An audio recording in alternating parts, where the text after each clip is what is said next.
The commander-in-chief had specifically asked Regina and her team to apologize to Kim, so they assumed that they had a close relationship. Regina could take advantage of this situation to give the commander a better impression of her and her company. Kim found Regina's offer hard to believe. Are you joking around? Borrowing New York Film Company's resources would be beneficial for the production of their future movies. This was an incredible offer without any conditions. It's true. If you don't believe me, I can write a statement and sign it. If Regina was willing to go that far, she was probably telling the truth. Kim decided to believe her. On their way to the airport, Regina received another call from Angelo. He and the other shareholders of the New York Film Company had been paying close attention to the reality show. Callan's victory at the border was still a hot topic, and they would be able to earn a large profit if they released a reality show centered around the military at this time. Regina, what the hell is wrong with you? Angelo demanded after getting an update from her. Why would you stop filming? And why are you closing down the company and providing training for your employees? Regina sighed.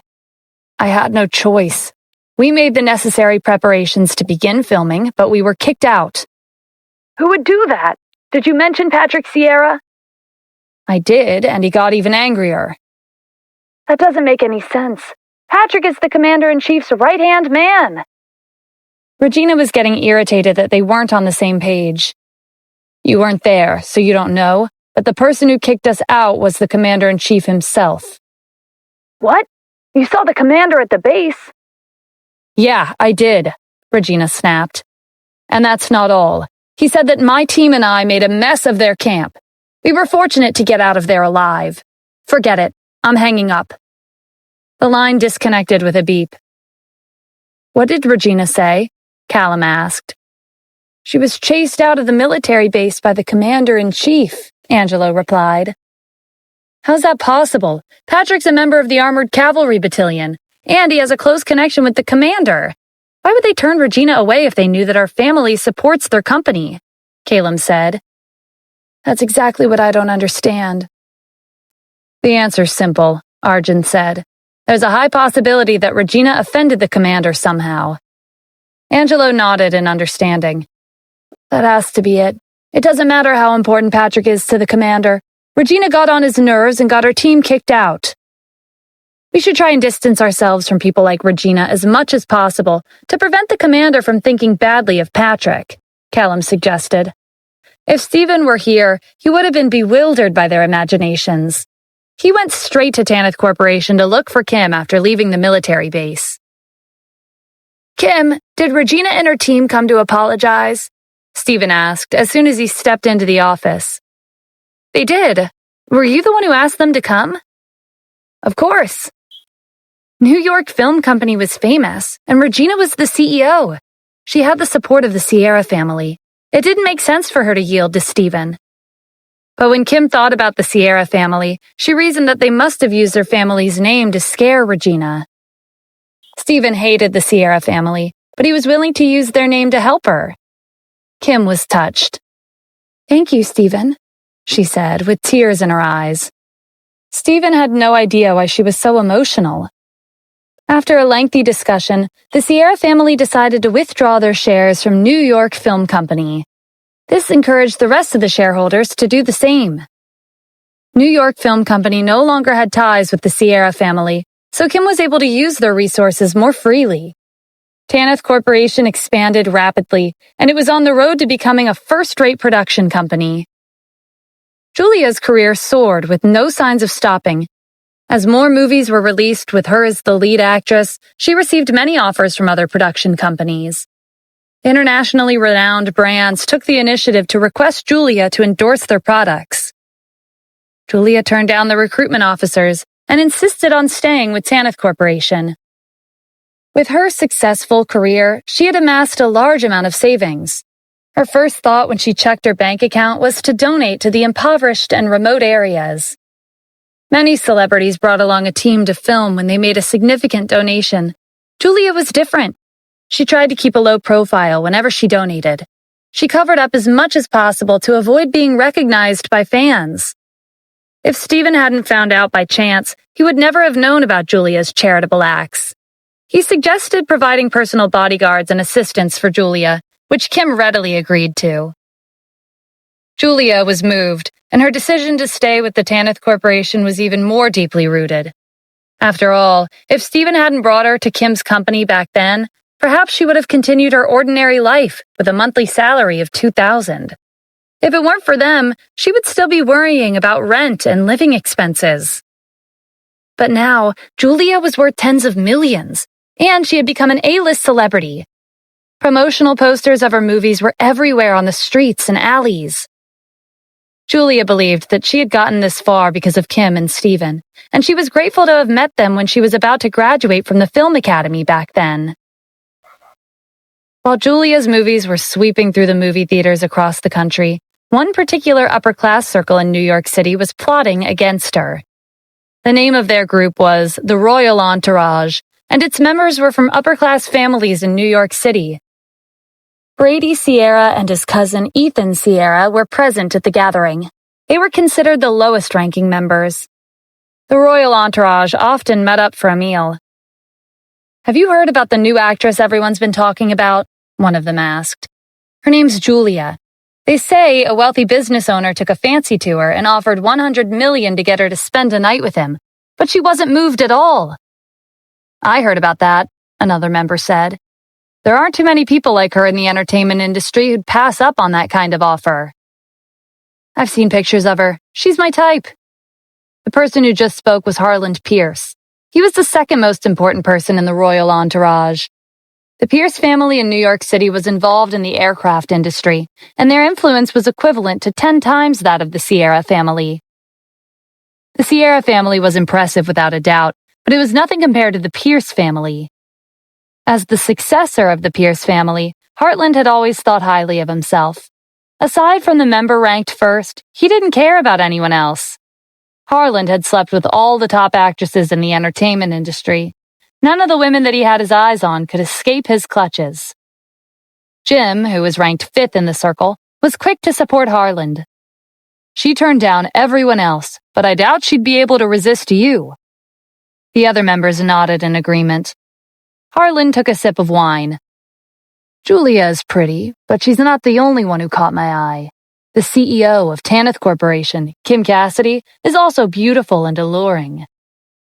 "You know Kim Cassidy?" Ethan asked in surprise. Hartland glanced at him. "Do you know her?" Before Ethan could reply, Brady interrupted him. "No, we don't." If they talked about Kim, they would have to mention Stephen.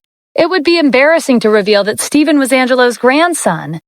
Brady had to keep this a secret from outsiders. Ethan got the hint and followed up.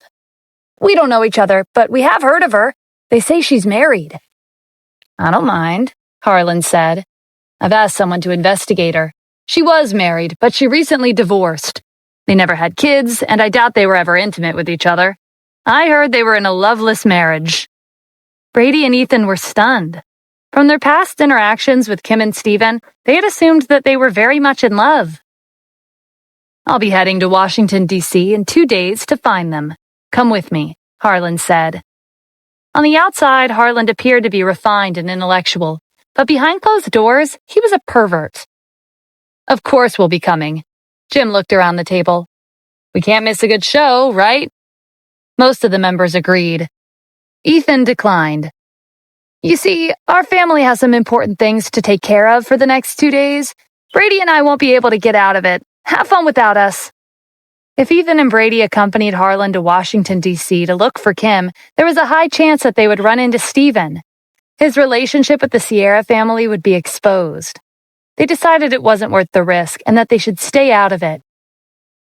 Harland didn't mind. "Okay, don't blame me for not inviting you." Julia was swamped with work. Besides filming for an upcoming movie, she also had many endorsements lined up. And in 3 days, she'd be holding a fan meetup to repay the fans for their support. This would be her first fan meeting, so she couldn't mess it up. Tanith Corporation became famous due to Julia's popularity. The Cassidy family was envious of Kim's success. "What are we doing? I already knew that Kim had a talent for business. She's our family's only hope at reaching the upper ranks. But look at us now. Our relationship with her is so stiff. Grandma, you can repair your relationship with her, Harry said. Kim is in charge of the $10 billion investment project, but our family's name is still on it. You can meet up with her with the excuse of checking on the progress. You're her grandmother, so she won't kick you out. You're right. No matter how successful Kim is, she's still a member of our family. She has to respect her grandmother. I should take this chance to check on her relationship with Stephen, too. Helen boarded a flight to Washington, D.C., and went to Tanith Corporation to visit Kim. Needless to say, Kim was surprised by her sudden arrival. Let's not bring up the past, Helen said. After some small talk, she looked around the office, but she didn't see Stephen anywhere. Where's Stephen? He's at the security department. I'll take you there. When they arrived at the security department, Helen saw Stephen leaning back in his chair and watching TV. She walked up to him with eyes blazing in anger. Stephen, it looks like you've had nothing to do. Is this how you spend your days? Eating, sleeping, and watching TV? Stephen looked away from the TV and swiveled his chair to face Helen. What's the matter? Your wife has a net worth of more than $1 billion, but look at you. You're the laziest person I've ever seen. What do you even do every day besides eating and lounging around? You don't have any ambitions. Someone like you doesn't deserve to marry Kim again. Helen turned to Kim. I really can't give you up to a man like him. Grandma, you said you wouldn't interfere with my relationship with Stephen anymore. I did, but now I have a condition. Helen pointed at Stephen. He has to earn $1 billion in 1 month without anyone's help. If he can accomplish that, I won't interfere. If he fails, then tell him to get lost.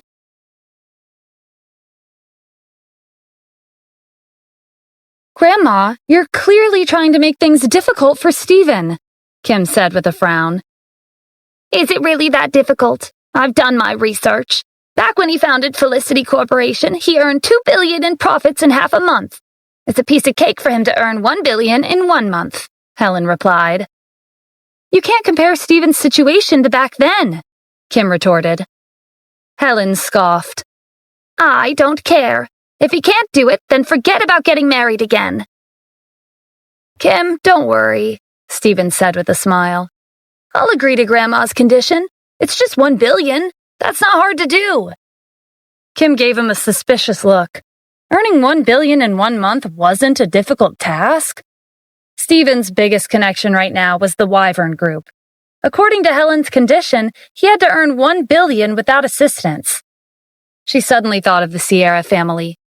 Stephen had used the Sierra family's name to resolve several recent issues, even though he hated them to the bone. Was he planning to use them this time to earn $1 billion? That was the only explanation she could come up with. But that was technically receiving indirect help from the Sierra family. Kim didn't expect Stephen to go this far for her this many times. She was once again touched. Unbeknownst to Kim, $1 billion was just pocket money to Stephen. Humph. If you really can earn $1 billion in 1 month, then come and look for me. Helen turned and left without waiting for a reply. 3 days later, and the day of Julia's fan meeting arrived. It would be held at the VIP lounge on the first floor of a hotel in Washington, D.C. The venue was packed with fans. One particular fan group had caused a traffic jam in the past, so the government had no choice but to send out traffic police to ensure that the roads were clear. Across the VIP lounge was a second-floor balcony with a clear view of Julia's fan meeting. Harland and Jim were leaning against the railing with a glass of wine in hand. They were dressed in designer suits. Jim pointed out a young woman in the VIP lounge. That's Julia. She's prettier than in the movies. I have to have her. Harland waved to his 2 subordinates behind him. Stay here and wait for her fan meeting to end. Then invite her over. Understand? The fan meeting would probably take at least 1 or 2 hours. He didn't have the patience to wait that long. Julia's fan meeting was popular, and her fans were enthusiastic. If Tanith Corporation hadn't set specific hours for the fan meeting beforehand, it would have probably gone on until dark. They only allowed an extension of 1 hour. After the fan meeting ended, Julia headed back to the RV prepared by the company. She was accompanied by her assistant and personal bodyguard. Two men in a suit and sunglasses came up to her. "Hello, Miss Julia. We would like to invite you to dinner." "I'm sorry, the fan meeting is over. It's time for me to go back." "We're not your fans. Actually, it's not us who wants to have a dinner with you. Have you heard of the Pierce family in New York City? The successor admires you very much." "I'm sorry, I've never heard of them. Please tell him that I appreciate him being one of my fans, but I'll have to decline his invitation to dinner," Julia said. If Julia were from a wealthy family, she might have heard of the frightening Pierce family. But she wasn't. Julia wasn't aware of the danger she was provoking. She got in the car with her assistant and bodyguard. The two men were left standing alone on the sidewalk after the car drove off. "What should we do? What else can we do? We'll have to report this to Mr. Harland." They returned to the hotel and informed Harland of what had happened. He was having dinner at the restaurant downstairs. He was holding a knife and fork and eating steak in an elegant manner. "She refused, even though you told her I'm from the Pierce family," Harland waved them over. "You two, come here." They went up to his table. Harland raised the knife and fork in his hands and plunged his utensils into their necks. "You failed to invite a single person to have dinner with me. What use do I have for you two?" They collapsed and bled out on the carpet, but Harland didn't care. He snapped his fingers and summoned another two of his subordinates. "Feed them to the dogs." Jim had watched the entire scene from the side. He swallowed nervously as he watched the two men being dragged away. Harland was crazy, and this was not Jim's first time witnessing this side of him. Harland looked at the waiter standing beside him. "My knife and fork are dirty. Get me replacements." The waiter left and returned with a clean set of tableware. Harland continued to eat his steak.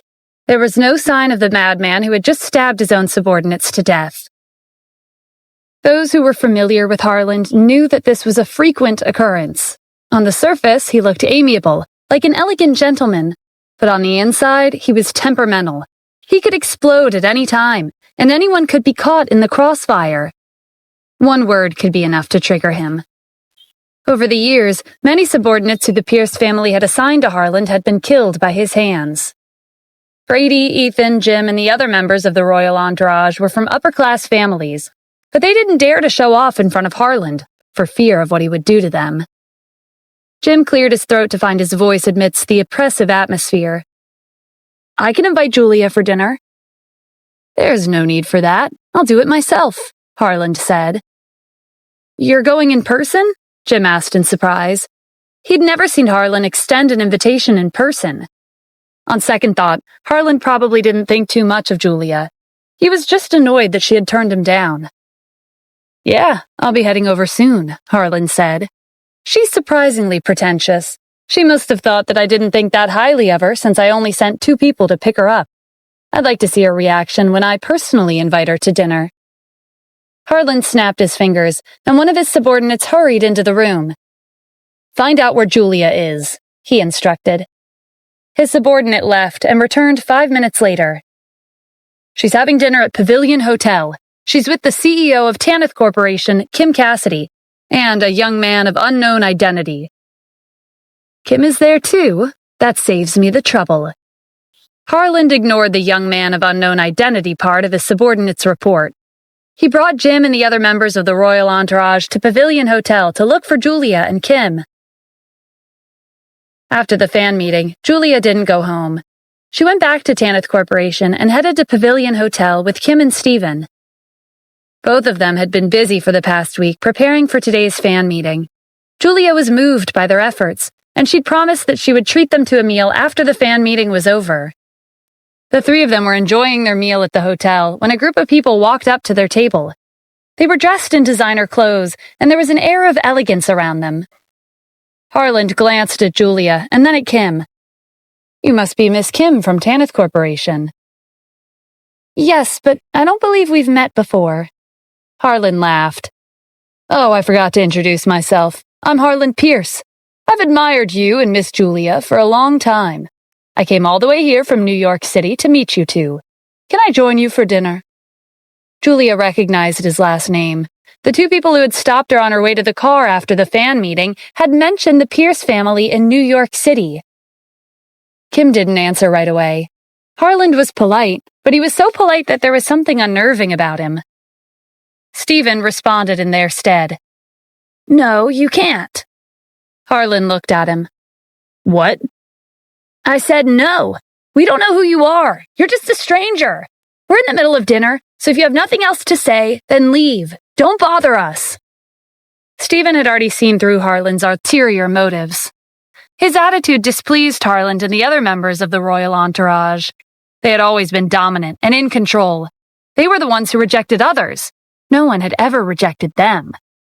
Harland maintained his smile. "Sir, I didn't ask you. Please don't interrupt. I'm talking to these two ladies." "I know that," Stephen said. "I'm answering for them. They don't want you joining them for dinner." "Why?" Harland asked impatiently. "Because they're my very close acquaintances. That's why I'm rejecting you on their behalf. You should leave." The other members of the royal entourage looked on in horror. This young man had insulted Harland more than once, and he was brazen enough to reject him in front of the woman Harland fancied. They held their breaths, waiting for Harland to snap and plunge a knife into the young man's neck. To their surprise, Harland wasn't angry. Instead, he gave Kim and Julia a questioning look. "Are you two that close with him?" "Yes," Kim said.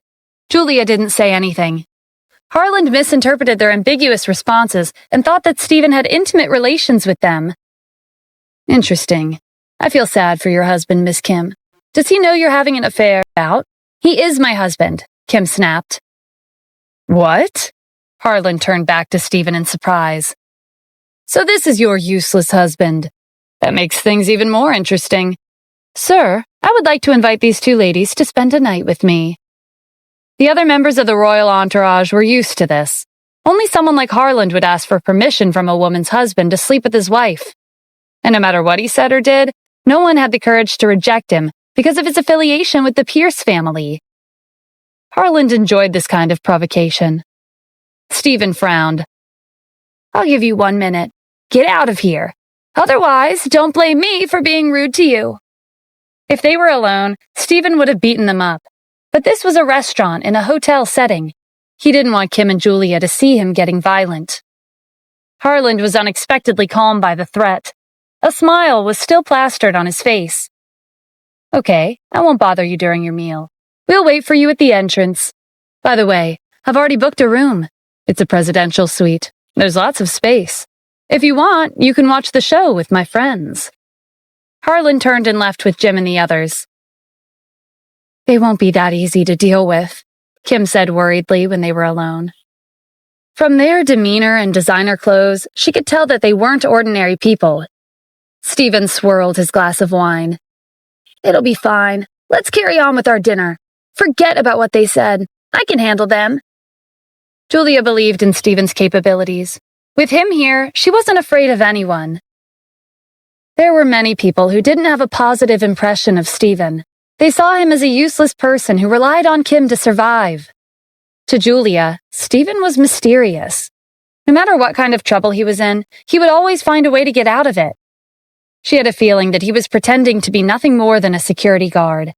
From what she'd seen of him thus far, there was much more to him than meets the eye. Stephen was definitely not someone to be trifled with. Stephen called out to Camilla, who was waiting for them at the table next to theirs. "After dinner, take Kim and Julia to the back door. I'll take care of them." "Understood, Mr. Adams." "Stephen, will you be able to handle them?" Kim asked with concern. "Of course." Stephen looked confident, and Kim misunderstood that he wanted to use the Sierra family's name again to intimidate Harland and his group. Stephen was unaware that Kim had developed a habit of reasoning through his unexplainable actions with the Sierra family's name. As far as she knew, he was relying on their reputation to resolve any problems that arose.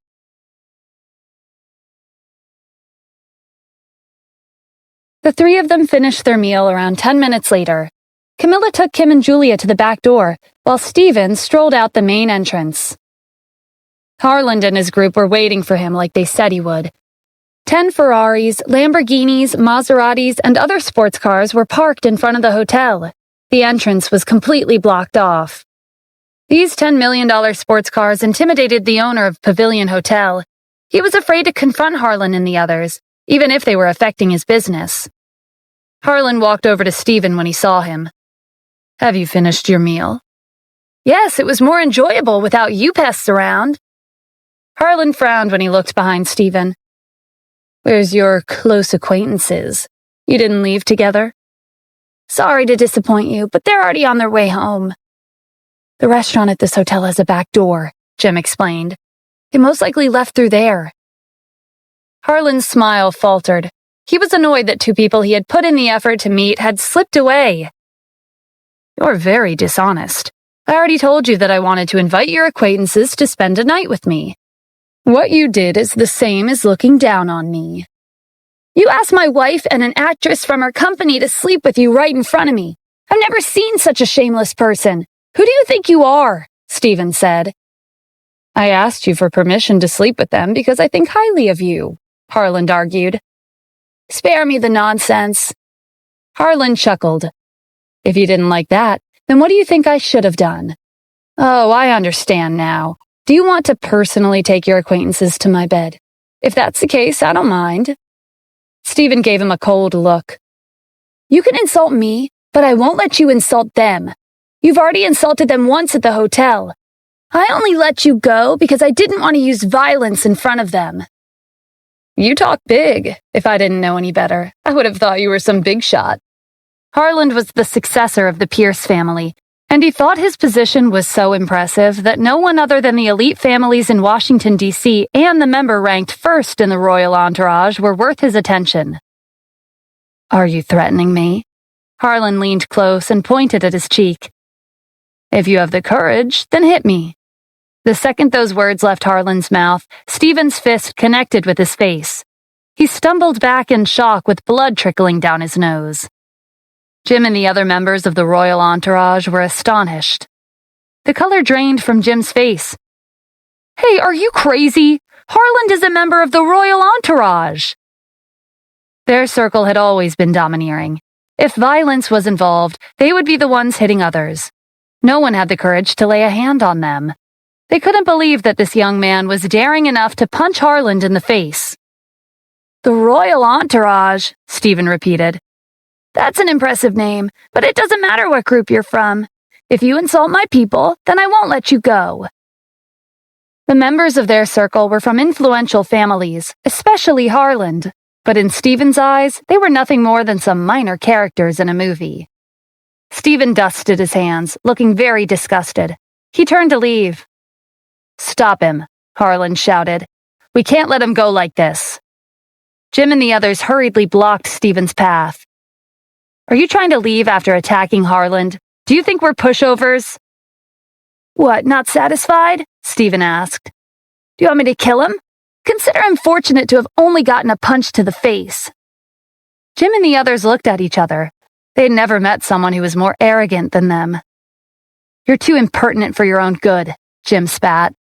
Stephen shrugged. "I've always been that way. Did you stop me from leaving because you wanted to appreciate how impertinent I am?" Harlan was furious. "What are you all waiting for? Beat him to death." One by one, Jim and the others rushed at Stephen and attacked him. With their amateur skills, they might have been able to take down most of the thugs on the streets, but to Stephen, they weren't worth mentioning.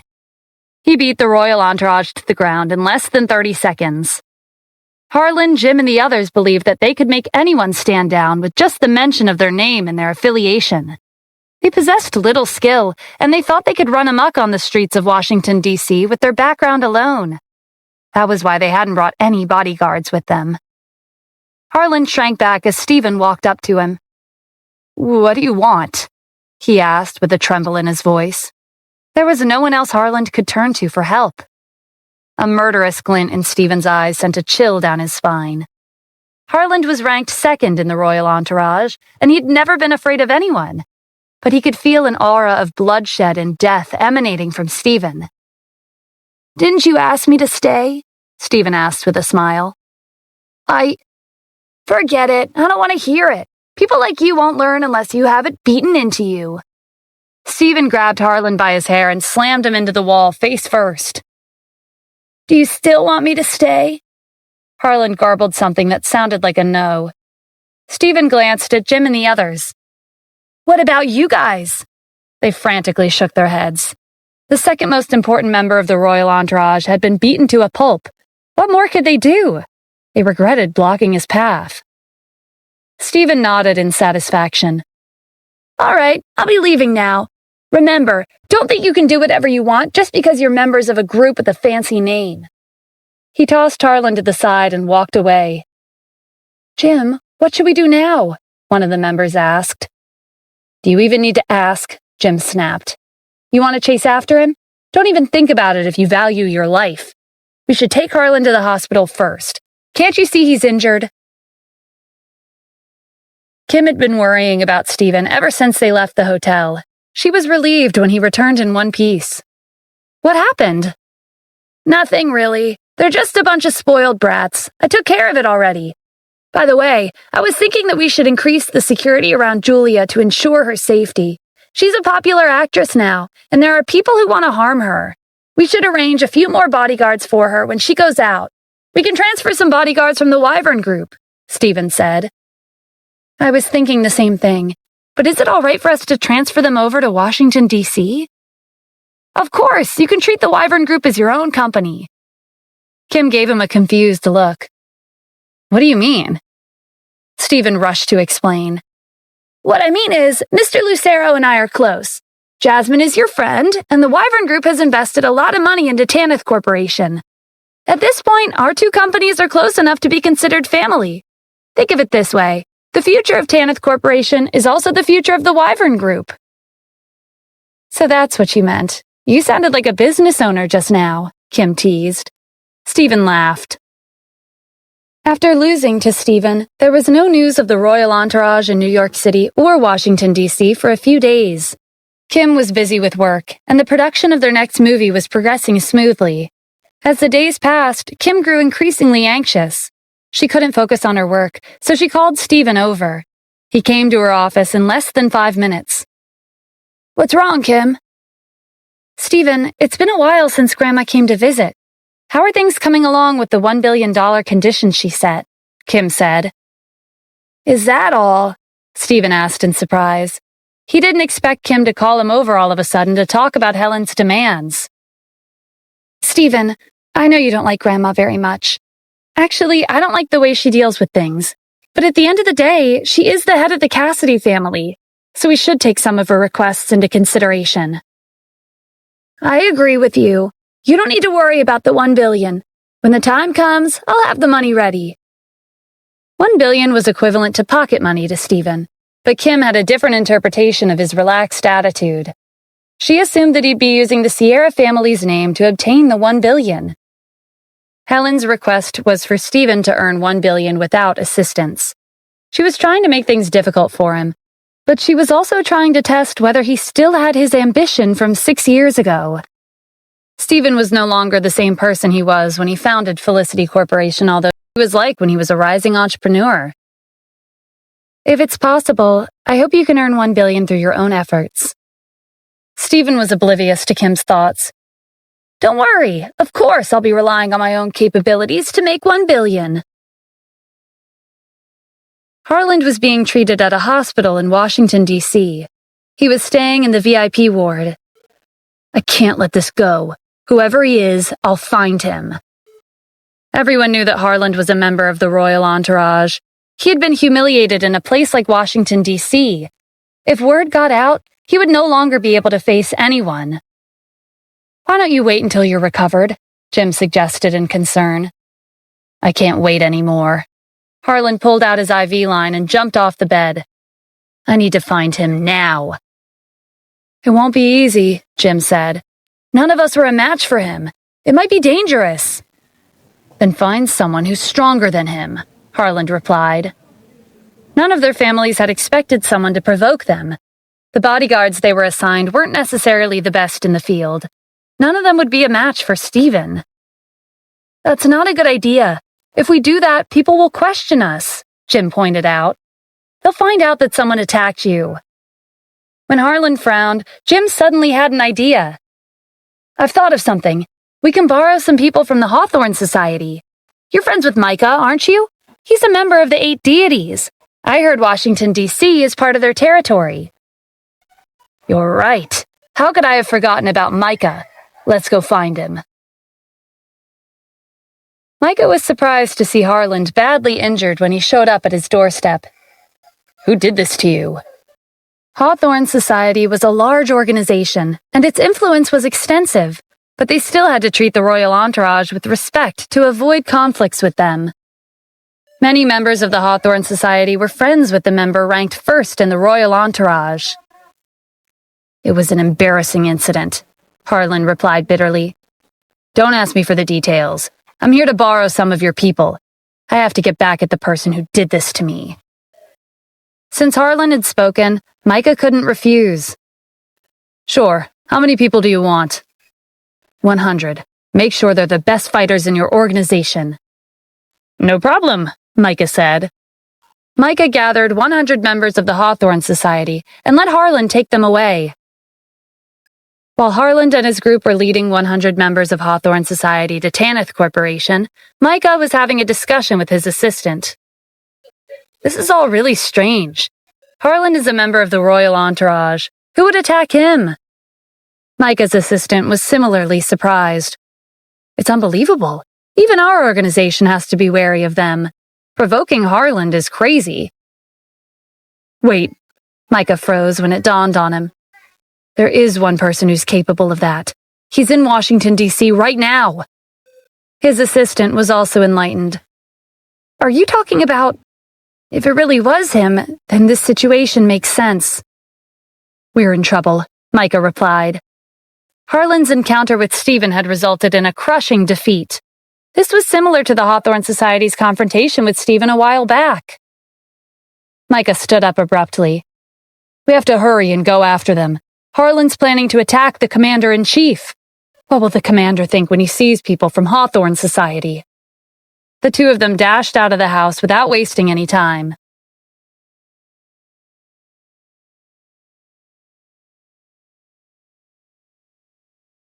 Micah and his assistant couldn't see Harland and the others anywhere when they rushed out of the house. "What should we do?" his assistant asked. "What else can we do? We have to chase after them.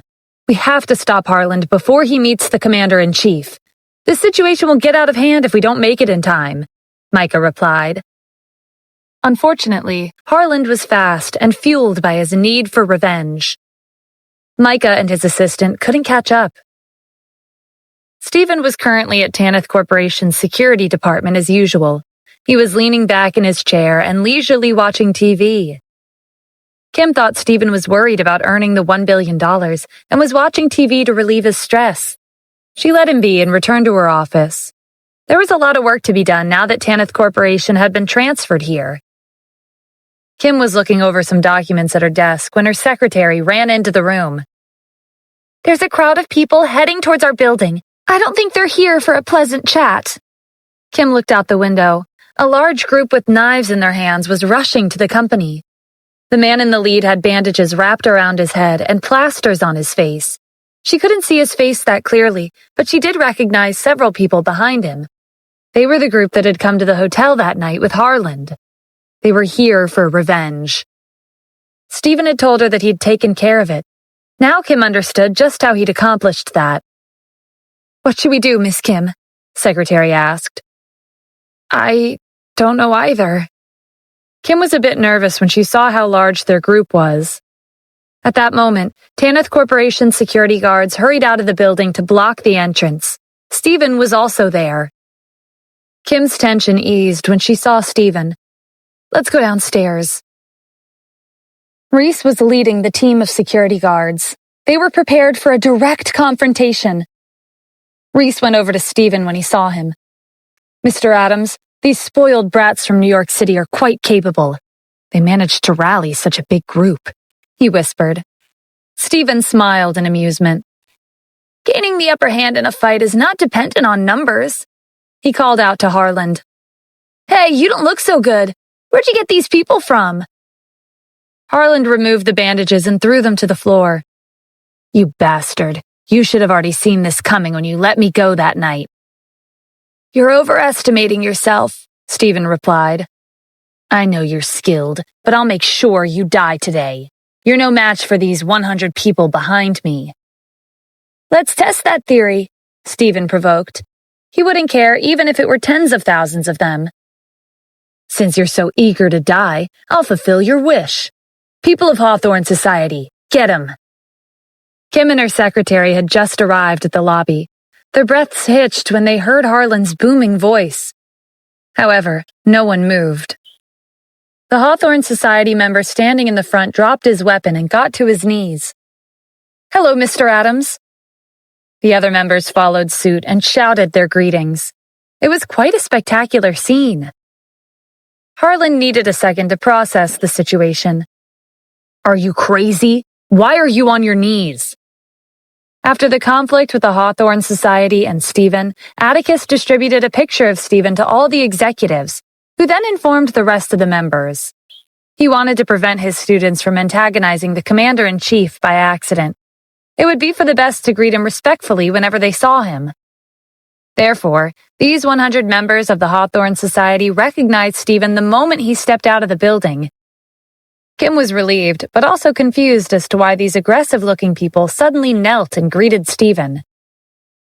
The member of the Hawthorne Society at the front apologized to Harland. "I'm sorry, but we can't help you with this. Mr. Adams is not someone we can carelessly act out against. I suggest you apologize to him and ask him to forgive you." Then he turned to Stephen. "Mr. Adams, we didn't know that the person Harland was targeting was you. If we had, we would have never come here." Stephen waved his hand. "This is between me and Harland. Do you know what to do now?" "Yes, we'll be taking our leave. We won't interfere." With that, the members of the Hawthorne Society ran off. Harland and the others from the royal entourage had come here with the crowd, but in the blink of an eye, they were the only ones left. Stephen's eyes flashed. "Now it's time to settle our score." It couldn't have been more than a few days ago when Harland experienced one of Stephen's beatings. It would be a lie to say he wasn't panicking. "What do you want from me?" Stephen rolled his shoulder. "This isn't the first time you've come looking for trouble. Did I not hit you with enough strength last time? Is that why you haven't learned your lesson?" "Wait a minute." Just as Stephen was about to make his move, Kim stopped him. "So this is what you meant when you told me you took care of it?" Stephen gave her an awkward smile. "Well, yeah. I don't think it's a good idea to make a scene in front of the company. And look, his knees are shaking. He got the message. Why don't we let them go?" Harland and his group appeared to be from influential families. Kim was worried that if Stephen went too far, they would resort to far more aggressive methods to retaliate. "You're right, Kim." Stephen waved them away. "Get lost before I change my mind." Harland, Jim, and the others had been on the receiving end of Stephen's strength. They scrambled to run the moment he told them to get lost. Stephen shook his head in disappointment as he watched them flee in a panic. "That was the famed royal entourage of New York City. I don't think they've learned their lesson, but that's okay. I'll beat them up if they come again." "I don't think they will," Kim said. Stephen smiled. "Yeah, they won't." He wondered what was going on through Kim's mind. She didn't look surprised to see 100 members of the Hawthorne Society on their knees before him. Did she already discover his real identity? In reality, Kim had recently started attributing his unbelievable actions to the Sierra family. She believed that Harlan's group knelt down because they were afraid of Stephen's connections. "I have some things to take care of," Stephen said. "Head upstairs without me." Harland and the others in his circle had run away, but Stephen didn't plan on letting them off. If he didn't deal with them now, they would keep coming back. After Harland and his group were a good distance away from Tanith Corporation, they could finally stop to take a breather. They ran into Micah, who had chased them all the way here from Hawthorne Society's base. Micah immediately grasped the situation when he saw them in a daze. "Did you meet that person?" he asked carefully. Harland glowered at him. "I did. What's wrong with your people?" They dropped to their knees and threw their weapons away the second they saw him. It was over before the fight began. Aren't they too unreliable? Jim added. It's not that they're unreliable. We just can't risk provoking that person. Harland wasn't convinced. What kind of background does he have to make your organization so cautious of him? Micah hesitated. Should he reveal Stephen's identity? What if the higher-ups blame him? In the end, he decided not to tell them. He has a special identity. The leader of Hawthorne Society specifically instructed us to avoid conflict with him. Micah paused and gave Harlan, Jim, and the others a confused look. You brought such a large group to seek him out, but he let you guys go without a fight? Hawthorne Society had confronted Stephen before. That didn't sound like something he would do. Yeah, is there a problem? Harland asked. There's a big problem. Stephen walked up to them. My wife decided to let you go, but I never said that I would do the same. Micah wasn't surprised to see Stephen. It wasn't his style to let people off so easily, especially not when they provoked him twice. Harland flinched at the sound of Stephen's voice. Why are you here? You harassed my wife and an actress from her company. Today, you brought your group to Tanith Corporation and caused a commotion in front of the building. Did you think I'd let you off so easily? Harlan took a step back as Stephen came closer. He knew very well that Stephen could beat him up at any time. It would be as easy as cutting fruit, struck him in a moment of desperation. Micah, if you kill him for me, I'll give you 10 billion. How about it? Actually, make that 20 billion. Whether it was 10 billion or 20 billion, it was still a large sum to members of the royal entourage. But survival was more important than money. I'm sorry, but I can't help you with this. 20 billion, Harlan said through his clenched teeth. Micah wasn't swayed. Stephen narrowed his eyes. Micah, this is none of your business. This is a personal grudge between me and the royal entourage. Micah respectfully said goodbye and left. Now that Micah was gone, Harland and the other members of the royal entourage had been left alone with Stephen. Mr. Adams, you work as a security guard, Harland said nervously. Should you really be bullying unarmed people like us? Stephen grabbed his collar. Now you want to be fair and just? Where'd your arrogance go? Don't touch him, Jim called out. He's ranked second in our circle. Oh, his status is quite high. Stephen jerked a thumb towards Harland. Okay, besides him, everyone else can get lost. It doesn't matter how many reinforcements you bring. Are you really letting us go? Jim asked doubtfully. You don't want to leave? Want to stay and be his companion? Jim snapped his mouth shut and hurried away with the other members. Harlan shouted after them. Go back to New York City and find Dashiell. You're quite energetic. Stephen restrained Harlan's wrists with a pair of handcuffs and led him to Washington, D.C.'s military base. When they arrived, Stephen took Harlan to a small room with dim lighting. It was getting late, and the sun had set. Rustling leaves in the distance made Harlan look around in a panic. We used to imprison traitors, spies, and war criminals here. Outsiders call it a living hell. People who come in here have almost a zero chance of survival. Who are you? Harlan stuttered. You don't need to know that. I've been thinking about how to deal with you since you've ranked second in the royal entourage. Harlan let out a laugh. Are you afraid now that you know who I am? If you let me go now, maybe I'll consider letting you off. You think too much. I've already made my decision. Kneel here for 24 hours and repent for your past crimes. Why would I do that? Harlan said defiantly. He was a member of the royal entourage. If he knelt in this damn place for 24 hours, he would have no dignity left if rumors spread. That's not up to you. Stephen kicked his legs out from under him. Harlan dropped to his knees. Don't even think about slacking off after I leave. Stephen whistled, and Zach entered the room with 4 large police dogs. As you can see, these 4 police dogs are well trained. They're big, and their fangs are sharp. They're strong enough to take down wolves. Harlan's heart raced in a panic. These 4 dogs looked more ferocious than the wolves from Siberia that he had secretly raised. Their gleaming eyes stared straight into his soul, making his hair stand on end. "I won't personally accompany you," Stephen said. "These dogs will be watching you. If you slack off, they'll bite you." The dogs seemed to understand Stephen's words. They padded over to Harland and sat down. Their eyes were fixed on him.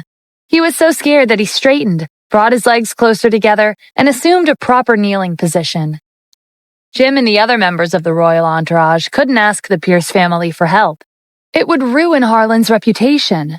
They acknowledged Harland's request and went to find the core member of the royal entourage, Dashiell Moran. The Moran family had a deep background. They had been around for 400 to 500 years.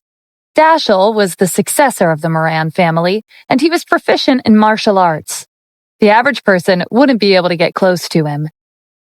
There were rumors that Dashiell's martial arts were on par with the leader of the Hawthorne Society, Atticus Hawthorne.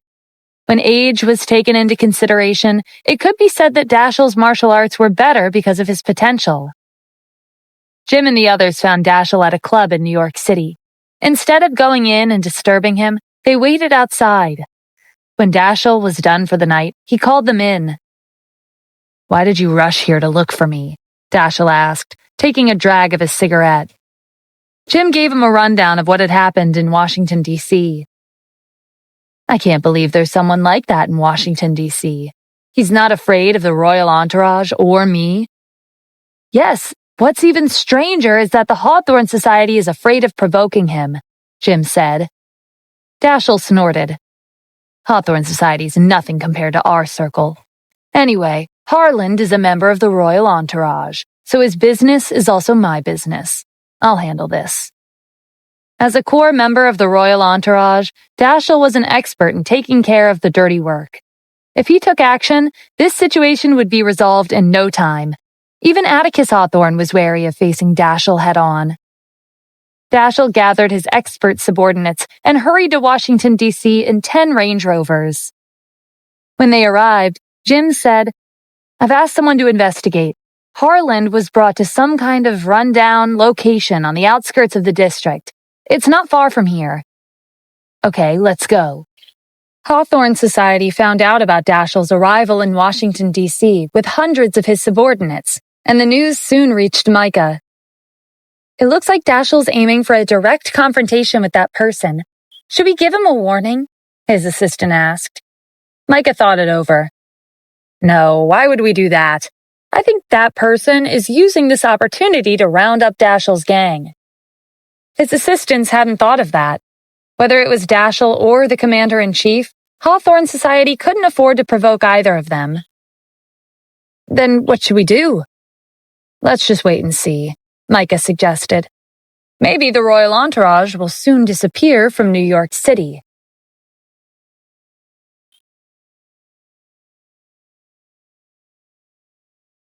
Dashiell, Jim, and their group stood outside Washington, D.C.'s military base. "Is this the place?" Dashiell asked, pointing at the rickety gates. Jim nodded. "Harland's inside." "Break the gates," Dashiell ordered. A few of his subordinates came forward and destroyed the gates, knocking over the wall in the process. Dashiell led his group inside. It was late at night, and most of the officers had retired. The base was located in a remote and secluded area, so it was rare for ordinary people to chance upon it. It wasn't necessary for soldiers to stand guard at night. When Dashiell's subordinates kicked open the gates, the noise alerted the police dogs. The sound of barking filled the air. Jim pointed at a room in the corner where the barking was coming from. "Harland's probably in there." When they reached the door, 4 large dogs rushed out of the room. They arranged themselves into a line and barked at the unfamiliar faces. Harland's voice sounded from inside the room. "We're here with Dashiell," Jim called back. Harland was relieved to hear that. Now that Dashiell was here, he could get rid of Stephen once and for all. There was nothing that Dashiell couldn't handle. Dashiell looked at the dogs in irritation. "The noise is driving me crazy. Bring my knives over." One of his subordinates handed him 4 sharp throwing knives. With a flick of his wrist, he threw the knives at the dogs, fatally wounding them. They fell over, bleeding out on the ground. Dashiell had a talent for martial arts. He discovered his gift when he was a kid. He was watching a TV show titled Flying Dagger and copied the protagonist's trademark set of skills that involved taking down his opponents by throwing daggers. Dashiell made a set of knives using scrap metal lying around the house. He threw knives at a makeshift target on the wall and hit the bullseye every single time. The Moran family labeled him as a martial arts genius. Just as Dashiell and his group were about to enter the room, beams of light blinded them. Stephen appeared with Dennis, Rosalind, Zachary, and Jaden. Their attention was drawn to the corpses of the dogs lying in a pool of blood. Stephen glared at them. "Did you have to be that heartless?" Jim smirked. "Why do you care so much? They're just dogs." Stephen's cold gaze swept over the large group behind them. "Are these people your reinforcements?" With Dashiell in charge, Jim was confident. "Let me introduce you. This is Dashiell Moran, ranked first in the royal entourage." "I heard you detained Harland," Dashiell said. "I'm here to bring him back to New York City." "Sure, but he'll have to finish his mission before going home." "What mission?" Stephen motioned to Zachary. He got the message. He brought Harland out of the room and forced him to get on his knees. "His mission is to kneel for 24 hours and repent for the crimes he committed in Washington, D.C. Harland's clothes were stained with dirt, and he had plastered on his face. Forcing the second-ranked member of the royal entourage to kneel was the same as insulting Dashiell. "We'll take Harland and flatten this place," Dashiell instructed his subordinates. "Hold on," Harland said. "It's no fun if it's that easy." Dashiell gave it some thought. That's true. A one-sided game is no fun indeed. He faced Stephen. "I'll give you a chance. Bring Harland to me in person before sunrise. If not, I'll massacre the residents here. I'm warning you, I never go back on my word." Dashiell turned and left with his group. Harland laughed maniacally. "This is it for you. If you value your life and your friends, do as he says. Otherwise, there'll be a bloodbath here tomorrow." With Dashiell's arrival, Harland was no longer afraid of Stephen. "Mr. Adams, what are your instructions?" Zachary asked. "Bury the 4 dogs and sleep. We'll teach them a lesson tomorrow morning. The royal entourage is nothing but a kid's game." Dashiell and his group were waiting outside the base. An entire hour had passed, but there was still no sign of activity inside. Dashiell was growing impatient. Where are they? The royal entourage was well known. Who wouldn't be afraid if their name was mentioned? But Stephen had outright ignored his warning and his presence. "Calm down," Jim said. "This is a circle's reputation. It's normal for them to not be afraid of us." "Then what are you suggesting? Are we just going to wait around until morning comes?" Dashiell asked. "They're ignorant, but I don't think they're stupid. They'll realize how terrifying the royal entourage is if we give them one night. Maybe they're running around in a panic right now." Dashiell was satisfied with Jim's reasoning. "What you said makes sense. We'll wait one night. That's enough time for them to consider my offer. If they still don't come out by morning, I'll annihilate everyone inside." Jim felt a chill run down his spine from the deranged look on Dashiell's face. In this way, he was similar to Harland. They appeared modest on the outside, but their true nature was darker than anyone could imagine. The night passed quietly, and soon the sun peeked over the horizon. Dashiell had slept for an entire night in the car. "Are they here yet?" he asked when he woke up. "No," Jim replied. Dashiell broke into a grin.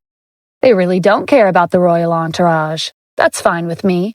Let's flatten this place and capture them. We'll slaughter the residents right in front of them." Dashiell led his group back to the base. Harland had been kneeling outside the room for an entire night. He brightened when he saw them.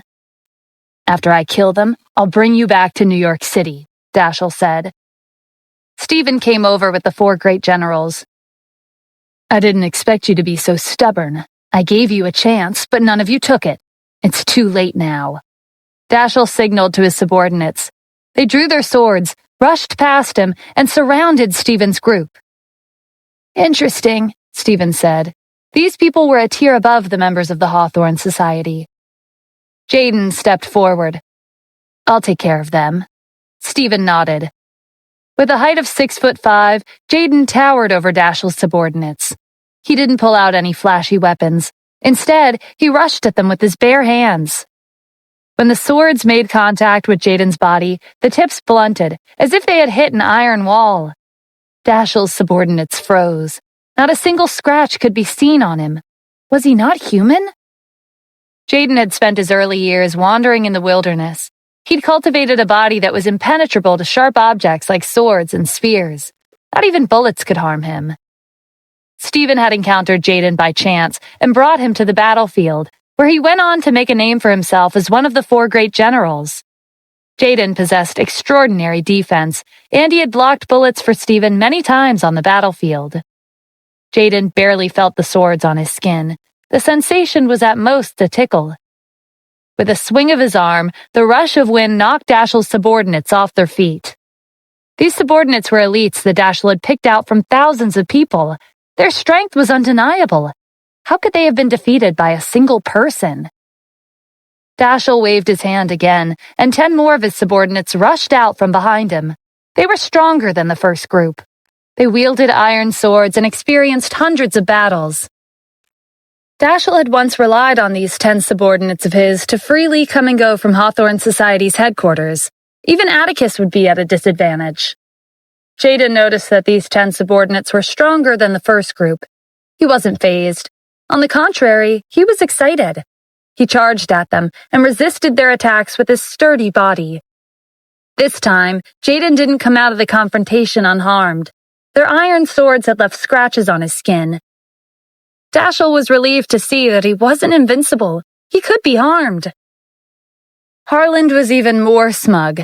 He called out to Stephen from the ground. "I already told you that the royal entourage is unbeatable. All of you will die here by Dashiell's hand. As for those 2 women of yours, I'll play with them until they die right in front of you." "Shut up," Dennis warned. "Jaden, come back," Stephen said. "Those swords were made from black iron. You can't block them. Zachary, it's your turn." Jaden withdrew, and Zachary came forward. Dashiell smirked. "You think you can defeat them by switching out your people?" Zachary didn't respond to Dashiell's provocation. He simply rushed towards the 10 subordinates and knocked them to the ground in less than 10 moves. Dashiell and his group couldn't believe their eyes. Each of these subordinates on their own was skilled, but they couldn't win even though they had combined forces. The defense was Jaden's forte. Zachary specialized in the offense. 10 combat experts like these were nothing to him. "The royal entourage claims to have swept the streets of New York City. Is this all you've got?" Zachary beckoned to Dashiell with a finger. "You, come and fight me." Zachary could tell that among this crowd, Dashiell was the strongest, and he had no one left to use.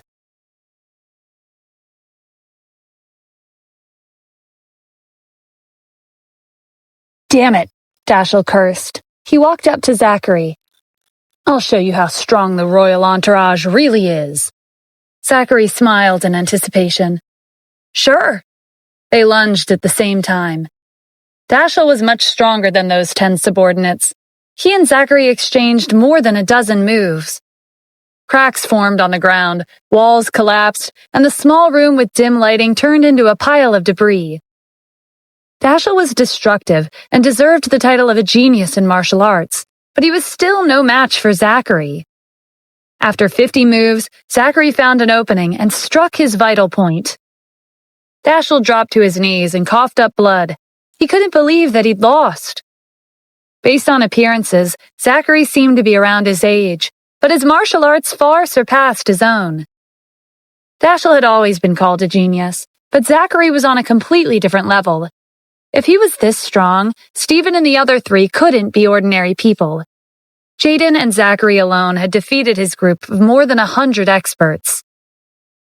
"Who are you?" Dashiell demanded. "You want to know our identities?" Stephen smiled. "You don't have a right to know.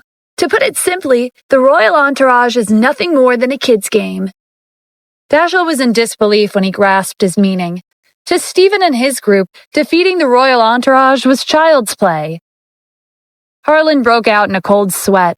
He remembered how the 100 members of Hawthorne Society had knelt in front of Stephen. Dashiell was heavily injured, but he struggled to his feet. Don't people become friends by fighting it out? Why don't we just shake hands and make peace? Let's treat this as a misunderstanding. I can ask Harlan and the others to apologize to you. What do you think? You want to shake hands, make peace, and forget this all happened? I don't think so, Stephen said. Dashiell frowned.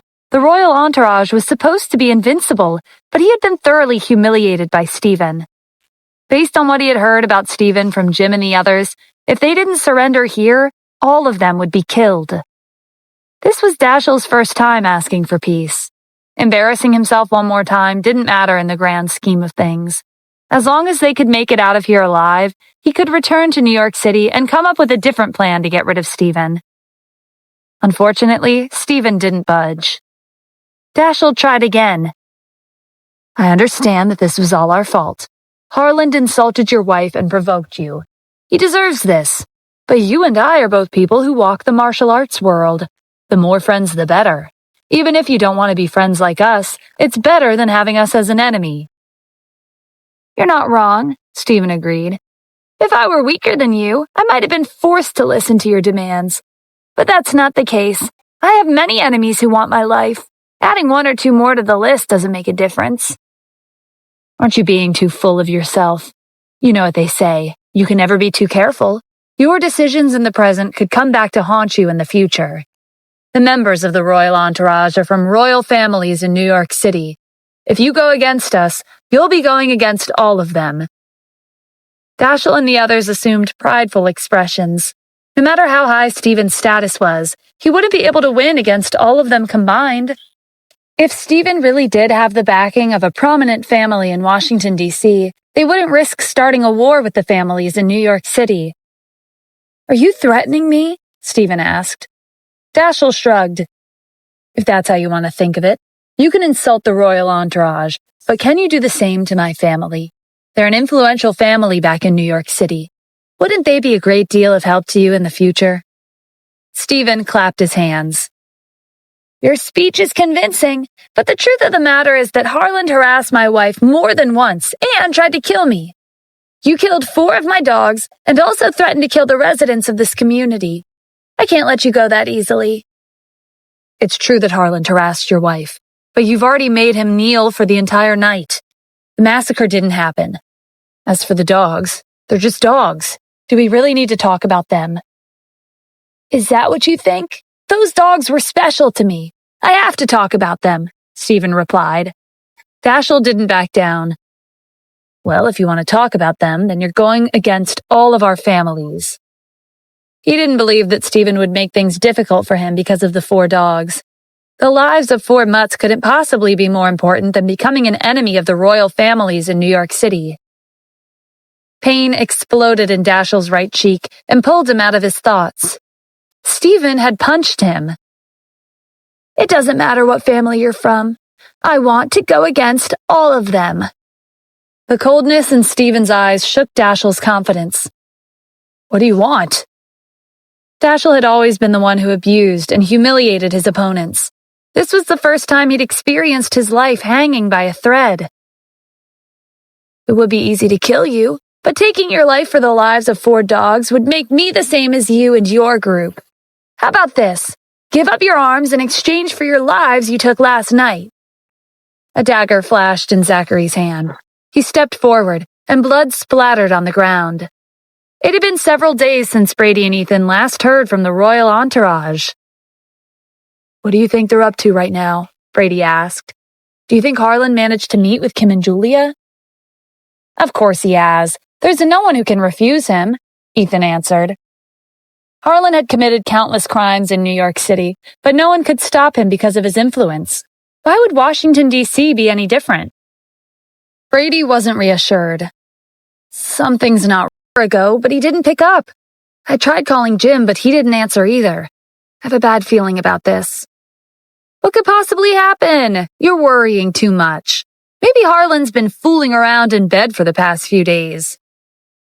That did sound like something Harland would do, but Brady couldn't ignore the nagging feeling that something had happened. Even if that's true, it doesn't make sense that we can't reach any of them. Do you think something happened to him? How's that possible? Harland is ranked second in our circle. People are afraid of him whenever his name is brought up in conversations. Who would target him? Besides, he brought a lot of people with him to Washington, D.C., Ethan said. Yes, but I heard Dashiell left for Washington, D.C. last night. Do you think he rushed there because something happened to Harland? I doubt it's that serious, Ethan said. Maybe Harland invited Dashiell to come over and enjoy himself. I don't know about that. Dashiell's not like Harland. He's not that kind of person, Brady replied. That's true, but think of it this way. Who's Kim's husband? Stephen. And is Harland someone who would lose to him? This cleared Brady's thoughts. You're right. Even if Stephen's good at fighting, there's nothing he could have done against Harland's subordinates. What are you two talking about? I seem to have heard a name I didn't want to hear in this house. While they were immersed in their discussion, Angelo was passing by and overheard their conversation. We were talking about that trash, Stephen, Ethan replied. Angelo frowned. Are you two treating my words as background noise? I've told you that our family is not allowed to mention Stephen's name. Did you already forget? You've got it wrong. The situation is like this. Brady gave Angelo a rundown of the situation with the royal entourage. So that's how it is. Angelo patted Brady's shoulder. I think Ethan's right. You're overthinking, Brady. There's nothing to be worried about. If Harland was really in trouble, Dashiell wouldn't hesitate to help him. Harland and Dashiell were the top-ranking members of the royal entourage. There was no comparison between them and Stephen. On the outskirts of New York City was a mansion that resembled a castle. It was far away from the center of the city, but the place was usually crowded with an endless stream of tourists. Today, not a single person or car was in sight. An armed guard stood in front of the gates. This extravagant mansion belonged to the Moran family. Upper-class families were divided into tiers based on how many years they'd been around. Families with a history of 100 years were also known as noble families. 500 years represented a royal family, and 1,000 years was equivalent to a beau monde family. The Sierra family was an example of the royal family. The Moran family, however, had existed for 900 years. They were considered ranked first amongst the royal families in New York City. They were only 100 years away from becoming a beau monde family. Their deep heritage set them apart from the rest of the royal families in New York City. The luxurious castle doors opened with a creak. A group of people dressed in extravagant outfits with fine embroidery stepped outside. An elderly man was in the lead. His hair was white, and he held a crutch in his hand. The elderly man made his way to the courtyard like the moon surrounded by stars. He was the leader of the Moran family, Tremaine Moran. His 100th birthday had just passed this year. He was old, but he was full of vigor. The Moran family's prestige was mainly because of Tremaine. His martial arts were enough to change the fate of New York City. He held a significant amount of influence. He could change the economic policies in the city with just a few words. He could make the noble families in the city take action with the wave of his hand. Whether it was the influential figures in the business industry or the political world, they had to be respectful when they crossed paths with Tremaine. They took caution to prevent overstepping their bounds. To maintain the fame of the Moran family and stabilize their position, Tremaine had only done one thing for the past few decades, and that was putting all of his efforts into training Dashiell.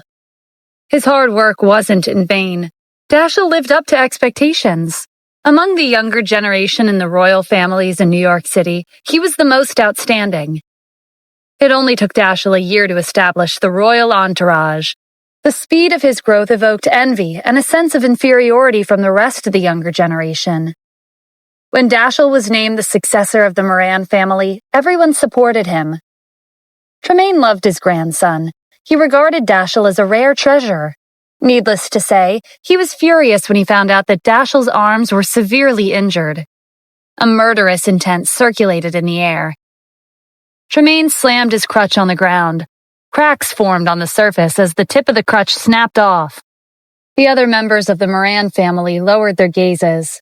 Tremaine was like a god in New York City, and his own family was no exception. For many years, the younger generation of the family, including the weakest members, could do whatever they wanted in New York City. Outsiders had to show them respect. Their current predicament had never been seen before. At the center of the courtyard was Dashiell. He was in a wheelchair with his private doctor standing next to him. "Mr. Tremaine, his wounds are not that simple," the doctor reported. "Whoever did this to him was skilled in martial arts. It'll be difficult to restore his arms to their previous condition. He lost a lot of blood. If he didn't have a strong foundation to begin with, he would have died on the spot." Dashiell had a self-deprecating smile on his face as he spoke. "I've been invincible in New York City for decades, but one slip-up was all it took to fall in a sewer like Washington, D.C. I can't believe a small district like theirs has someone like him. He ruined my arms because I killed his 4 dogs. What's even more ridiculous is that he said he wanted to teach us a lesson on behalf of our parents. He wanted all of us to bring our parents to apologize. He's the most arrogant person I've ever seen in my life. It's fine if he doesn't care about the royal entourage, but he's openly opposing our family." Tremaine's expression turned dark. "Who was it? Who did this to you?" This was the first time anyone had seen Tremaine angry in the past few decades. The last time he got angry, a certain royal family, which had originally been ranked 3rd, disappeared overnight. That incident was proof of how terrifying Tremaine's fury was. "It was someone named Stephen Adams. He's young and he's full of himself, but I suppose he has a right to be. He has 4 people by his side. I was defeated by one of them." Tremaine never thought there would come a day when Dashiell would be beaten this badly. He was skilled enough to kill his peers with one strike. Jim spoke up. "Stephen seems to have some kind of connection with Hawthorne Society. 100 of their members knelt in front of him." Tremaine glared at him. "What do you mean by that? Are you trying to say that this Stephen has Hawthorne Society backing him up? Are you aware that Hawthorne Society has to think twice before crossing us, right?" "That's not what I meant," Jim said hurriedly. "I'm just telling you what I know." "Humph, that's better. Even if he does have Hawthorne Society on his side, there's no need to be afraid of them." Jim wiped the sweat from his forehead. "Yes, you're invincible. Who would defy you?" "Stop the flattery and call the other families over. He said he wanted to teach the royal entourage a lesson on behalf of their parents. We'll show him just how frightening us parents and guardians can be." With Tremaine's order, everyone started to move. The first to arrive was the head of Jim's family. Next was the head of the Pierce family. He was furious by the humiliation that Harland had suffered. Around 10 minutes later, the leaders of 50 royal families in New York City, including Tremaine, were gathered in the courtyard. The only person missing was Angelo, the head of the Sierra family. Brady and Ethan had opted to remain in New York City instead of heading to Washington, D.C. with Harland and the others, so they had avoided getting involved. These families represented the strongest forces in New York City. Tremaine faced the crowd. "I believe that everyone here has, one way or another, been humiliated by the same person.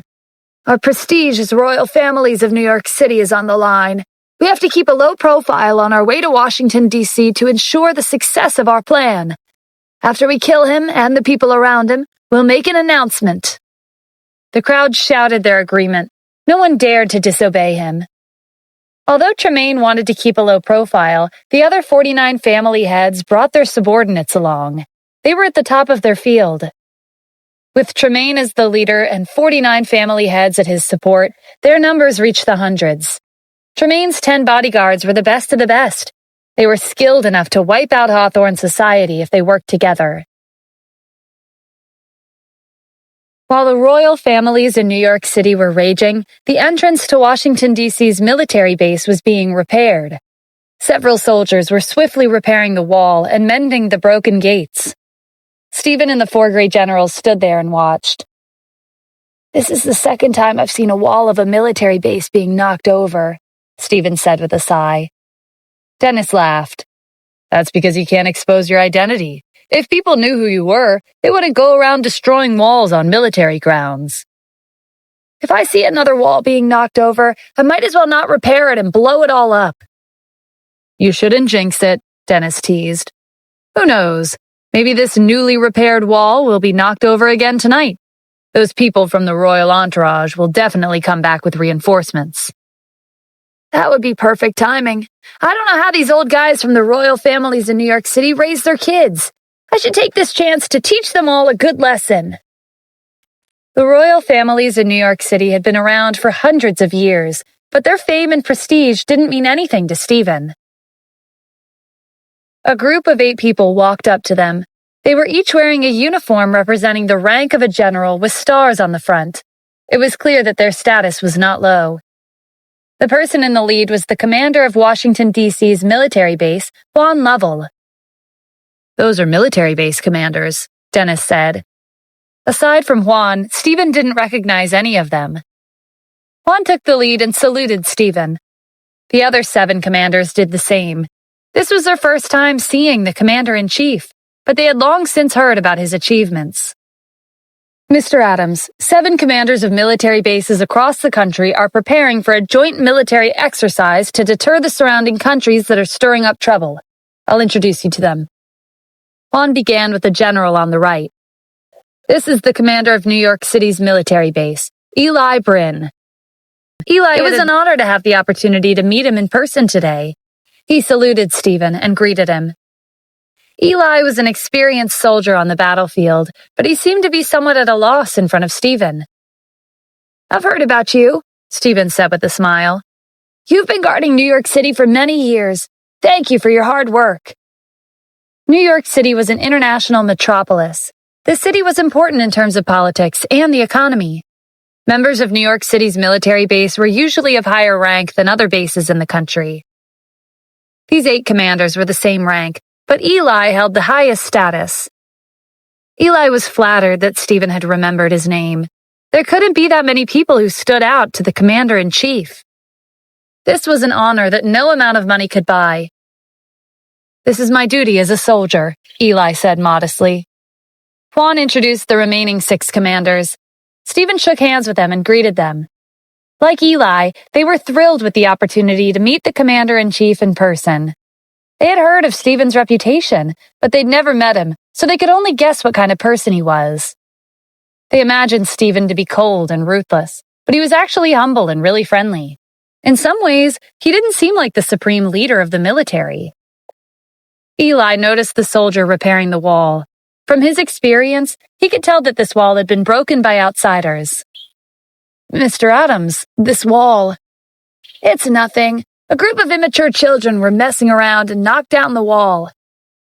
In Stephen's opinion, Dashiell and the other members of the royal entourage were just a bunch of spoiled rich kids, even though Stephen himself was only a few years older than them.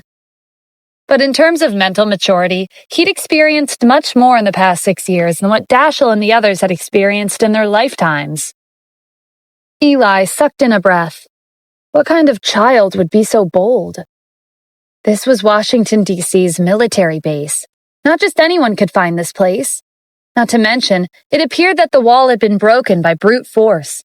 Whoever was behind this couldn't have been a normal person. They're just a group of spoiled kids. I've already taught them a lesson.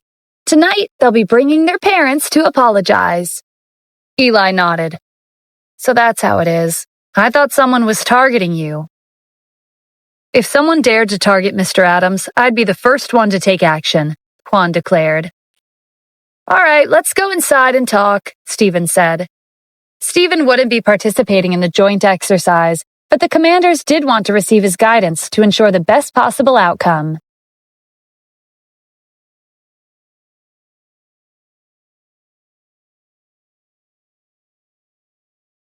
Angelo called Callum, Arjun, Brady, and the others over for a meeting.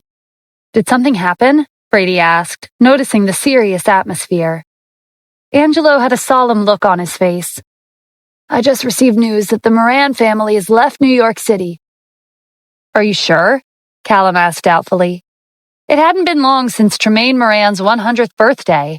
Aside from the chaos that had been his first 50 years, he hadn't taken a step out of New York City for the past 50 years. Tremaine's sudden departure was a ground-shattering event. "I'm certain," Angelo confirmed. "Tremaine hasn't left the city for 50 years until now." "This is shocking news," Brady said. "If the head of the Moran family is personally heading out, do you think this has something to do with Harland? Dashiell went to Washington, D.C. recently, but there's been no news from him." Calum shook his head. "Aren't you thinking too much? With Harland's strength, I can't think of anyone who'd provoke him in such a small place like Washington, D.C., especially not to the extent that would make Tremaine take action himself." Angelo agreed. "Even if Harland slept with Stephen's wife, what could he possibly do? He has no means to cause a storm." This is true. Brady still had a bad feeling, but he couldn't put it into words. "I think we should find out what happened. We'll be at a disadvantage if we keep wasting time and guessing." "All right. Then Brady, head to Washington, D.C. and find out what's going on. We won't be able to sleep in peace until we grasp the situation." As the head of the Sierra family, Angelo needed to keep tabs on any major incident concerning the city. Knowledge was power, after all. Micah, a member of Hawthorne Society's 8 deities, had been paying attention to the situation with the royal entourage. When he found out about their encounter with Stephen, he hurried to report the news to Atticus. "They must have provoked the commander-in-chief somehow," Atticus said solemnly. "I was thinking the same thing. The Moran family won't be letting this go so easily. They say that Tremaine Moran hasn't left New York City for more than 50 years to train his grandson, Dashiell. Now that Dashiell's been injured, Tremaine will definitely be coming to the district. Maybe he's on his way here. Or rather, perhaps they're already in the district." Micah's subordinate ran into the room and handed him a note.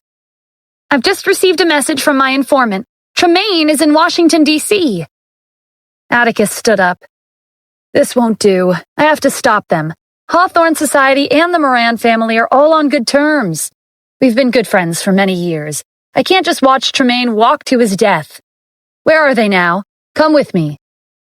Tremaine, the 49 family heads, and their subordinates were on a remote road leading to Washington, D.C.'s military base. "Mr. Tremaine, please wait." A few people appeared in front of them. Tremaine tightened his grip on the blade. "Listen up. Anyone who tries to block our way will be killed without mercy." The 49 family heads responded at the same time. When Tremaine saw who it was, he let go of his blade. "Atticus, what are you doing here?" Hawthorne Society was the largest underworld organization in the country. No matter how low profile they were, they wouldn't be able to hide from Hawthorne Society's spies. "I know why you're rushed here, but I suggest you return to New York City," Atticus advised. "Things won't turn out well for you if you continue down this path." Tremaine snorted. "The only reason I'm letting this slide is because of our many years of friendship. I know that Hawthorne Society has a connection with the person behind this, but it doesn't matter how much you speak up for him. I can't heed your advice. He ruined my grandson's arms." "Mr. Tremaine, I'm not trying to speak up for him." Atticus wanted to explain, but it was difficult because he couldn't reveal Stephen's identity. "I'm saying this because of his background. None of us should provoke him." "Humph, stop trying to scare me. I'll avenge my grandson regardless of what background he has." Tremaine reached for his weapon and pointed it at Atticus. "I'll say one last thing. If you stop me again, I'll kill you." Tremaine's bodyguards drew their weapons. Atticus, Micah, and the rest had no choice but to step to the side and let them pass. Tremaine and his group arrived in Washington, D.C.'s military base at midnight. He looked around. "This place is spacious. There's no moon tonight. It's dark, so it's perfect for slaughter." The uninvited guests attracted the dog's attention. Stephen put down his pen when he heard the sound of barking outside. "Their parents are surprisingly sincere. They rushed over to apologize in the middle of the night." Juan, Eli, and the other commanders looked at each other. Stephen set aside the map and stood up. "I have to go outside for a second. They came here for a sincere apology. I shouldn't keep them waiting." Mr. Adams, do you mind if we go with you? Eli asked. He was very curious about the identity of the other party. They had provoked the commander-in-chief and even knocked down the wall of the military base. Stephen looked at Eli and then at the other commanders. They looked expectant. You want to come with me? They nodded. All right, let's go. Stephen left the base while being escorted by the 4 great generals and 8 military base commanders. The second Stephen stepped through the gates, he felt the strong aura. Compared to Dashiell's subordinates, these people were hiding their auras to keep a low profile. This wasn't a skill that just anyone could achieve. Stephen was impressed. As expected of a royal family that's been around for hundreds of years. His gaze swept over the crowd, but he didn't see any signs of the Sierra family. Dashiell, who was standing next to Tremaine, recognized Stephen with a single glance. How could he have forgotten? The person in the middle is Stephen. Even if he turned to ashes, I would still be able to recognize him. Dashiell was a little surprised by the backup Stephen had brought, but he was confident that as long as his grandfather, Tremaine, was around, it wouldn't matter how many people were on his side. Their family had been in existence for hundreds of years. They were not to be trifled with. Tremaine and the 49 family heads fixed their glares on Stephen at the same time. Their eyes were filled with hatred, as if they wanted to skin him alive. However, Tremaine didn't say anything, so no one dared to make a move. My grandson just accused you. Do you admit to your crimes? Your grandson killed 4 of my dogs, and I ruined 2 of his arms, Stephen said frankly. Tremaine was so angry that the aura he had been holding back seeped out in waves. You ruined my grandson's life because of 4 dogs. Dashiell was the successor of the top royal family in New York City, and Tremaine had nurtured him for many years. The life of an animal was nothing compared to his. That's right, Stephen confirmed. You can think about it this way. A long time ago, it was considered the norm to pay for one's life while taking another. You and everyone else here clearly believe this in principle. Dashiell killed 4 of my dogs, and he paid with 2 arms. Don't you think it's a light punishment for what he did? The 49 family heads looked on in shock. This was the first time someone had spoken to Tremaine like this. Tremaine laughed in disbelief. You're a daring young man. Then let me ask you one question. Did you injure the members of the royal entourage? I did. Tremaine turned to the 49 family heads behind him. You all heard what he said, right? He's the one who did that to your successors. The enemy is right in front of us. What are you all waiting for? The head of the Pierce family was the first to brandish his weapon. The rest followed his lead.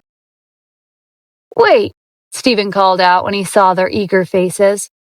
Aren't you here to apologize? Silence filled the clearing. Even Tremaine was stunned. He thought Stephen had asked the members of the royal entourage to bring their parents and apologize. Stephen glanced at Dashiell. I remember that before you guys left, I told you to go home and bring your parents here to apologize for your mistakes. Don't tell me you forgot to tell them. With Tremaine here, Dashiell wasn't afraid of him.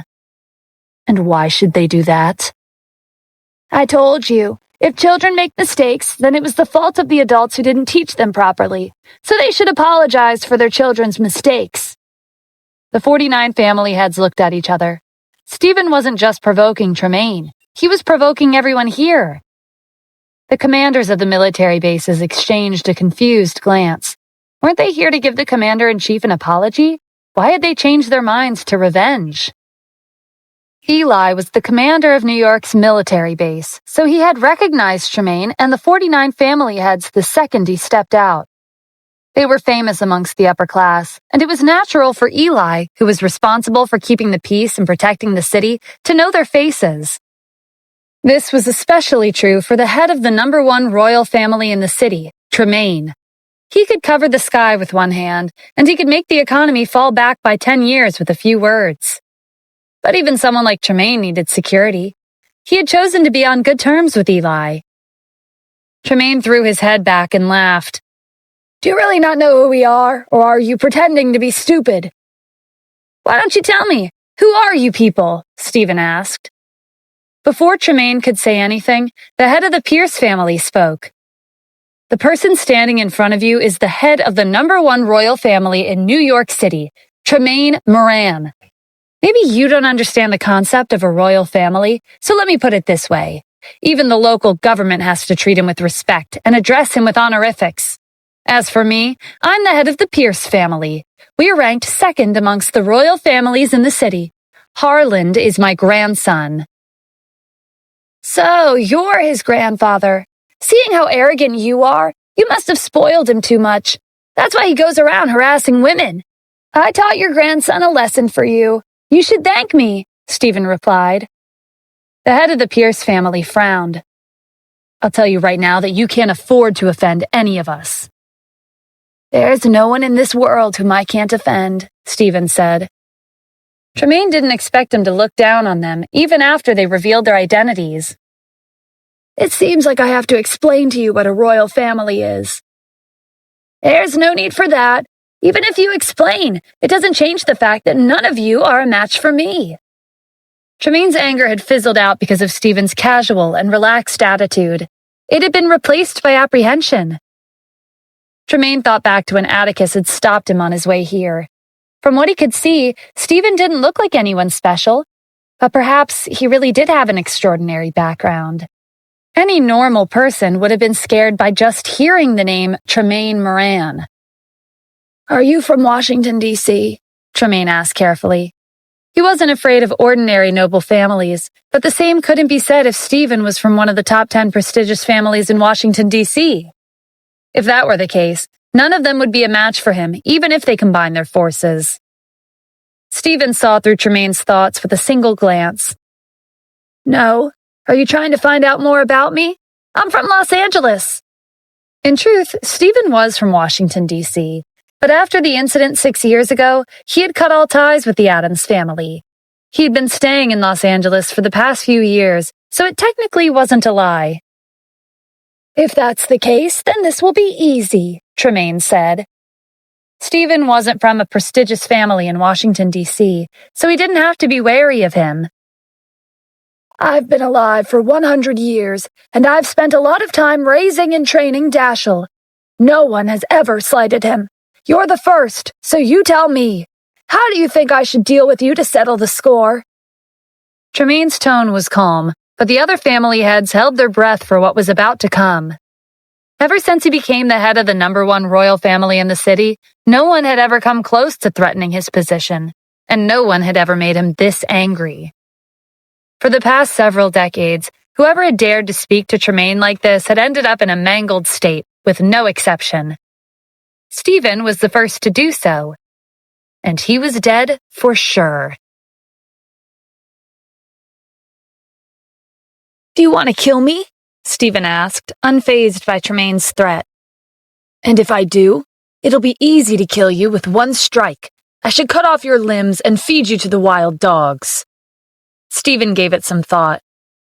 If I were in your position, I might have done something worse.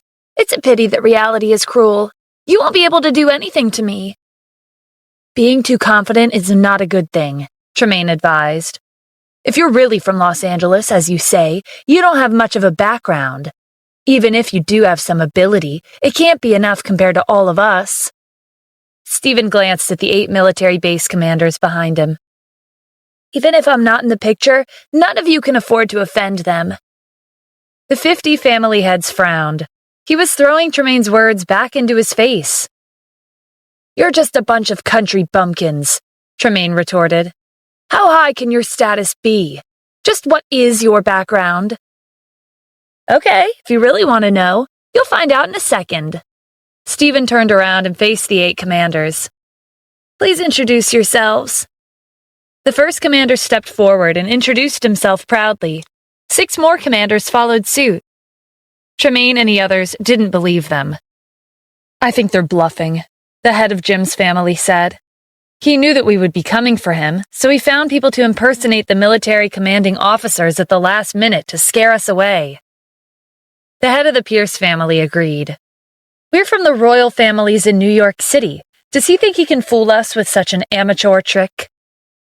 Eli was the only one who hadn't introduced himself. He came forward.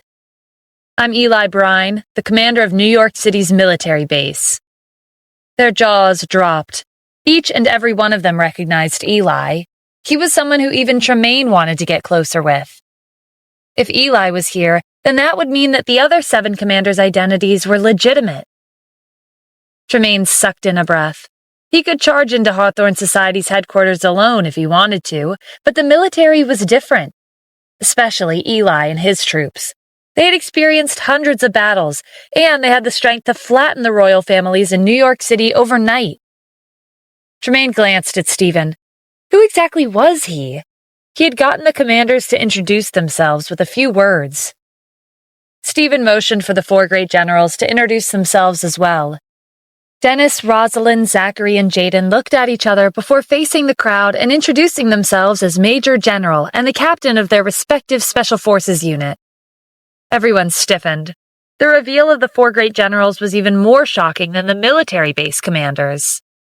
This went beyond a simple background. Tremaine had lived for 100 years, but even he was frightened by the scene before him.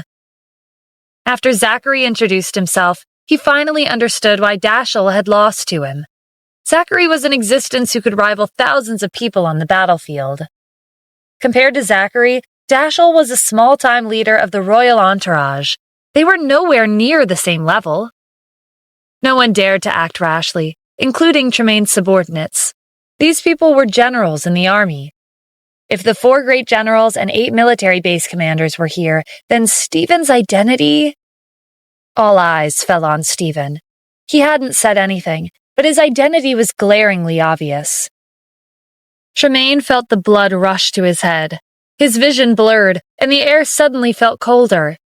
The head of the Pierce family's eyes shook. The head of Jim's family's heart raced. Stephen knew what they were all thinking. That's right. I'm the commander-in-chief. Tremaine and the others had already figured it out, but hearing his verbal confirmation had given them a reality check. Stephen really was the commander-in-chief. No wonder he'd taught the royal entourage a lesson and ignored the warnings of the royal families in New York City. They were nothing in the face of the commander. Tremaine recalled how the Snyder family and the Garza family had fallen overnight. He then remembered how Atticus had come to Washington, D.C. not too long ago, but there had been no news of him after that. The commander-in-chief must have taken them down. When it came to background and strength, who could compare to the commander? Even the joined forces of the royal families couldn't match up to him. He could annihilate them with a wave of his hand. Tremaine thought about how Atticus had stopped him on his way here and tried to persuade him to turn back. He now regretted not listening to his advice. Atticus had been looking out for him, and a warning from him couldn't have been baseless. Unfortunately, Tremaine had been too angry to see reason. Tremaine straightened and greeted Stephen respectfully. The other 49 family heads did the same. They were much older than Stephen, but they paid respects all the same. As for the younger generation, like Dashiell and the rest of the royal entourage, they had yet to react. They looked on in shock. "Dashiell, why are you still standing there?" Tremaine scolded. "Hurry up and greet the commander." Dashiell came back to his senses and did as he was told. "We understand that we've committed a serious crime tonight," Tremaine said. "Before we die, I have one small request." "What is it?" Stephen asked.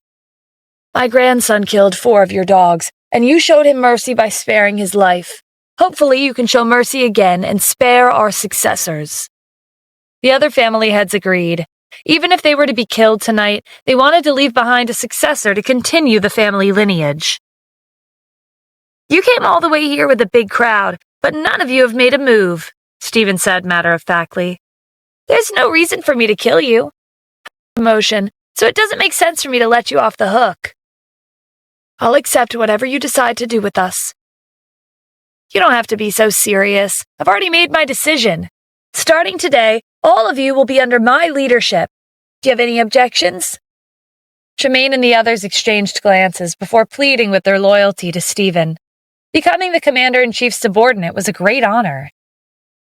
"It's not that simple," Stephen continued. "You must show your sincerity. For example, hand over half of your income every year as military expenses." Tremaine's family earned more than $100 billion every year. Because of their status as a royal family, they didn't pay much in taxes, and the local government had never asked them for it. The same held true for the rest of the royal families. If they gave half of their annual income to the military, it would greatly improve the living conditions and the overall combat strength of the army. Tremaine and the others didn't hesitate to agree. "We wouldn't refuse even if you decided to take away our property." Being able to keep their lives after threatening the commander-in-chief was a gift.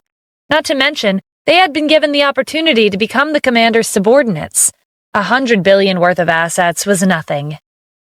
Eli had taken many years to unify the royal families in New York City, but Stephen had accomplished this in a span of less than an hour. Stephen once again swept his gaze over the crowd.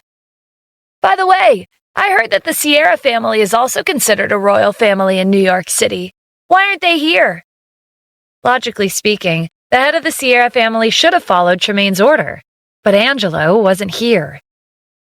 "We didn't inform the head of the Sierra family before coming," Tremaine explained. "Would you like me to let him know?" "No, I was just asking. You don't need to worry about them for now. He can do whatever he wants." As someone who had lived for 100 years, Tremaine understood from Stephen's words that he and the Sierra family had some unresolved conflicts. "I understand. It's late, so we'll be taking our leave." Stephen nodded. "It's been a long night for you elderly folk. You should return to New York City." Tremaine and the others quickly retreated.